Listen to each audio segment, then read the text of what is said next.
ከዛ አጣን አማራጭ ጸለየን ፈጣሪ ረዳን። ወደ መንደር ወጣን። ወደ መንደር ስንወጣ የሆኑ ሰዎች አሉ እንትን እያረሱ ነው። ከዛ እነዚህ ጋር ብንሄድ ያሰሩናል በሚል ፍርሃት ማለት ነው። ከዛ ተመለሰን። ከዛ ወደ ሌላ መንደር ሄደን ምሽት 10 ማለት ከጠዋቱ ማለት ከዛ ሰው አልተነሳም፣ ሰው አላገኘንም፣ አጣን።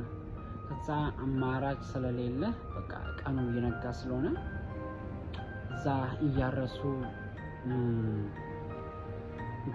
እህል እያሉ እህል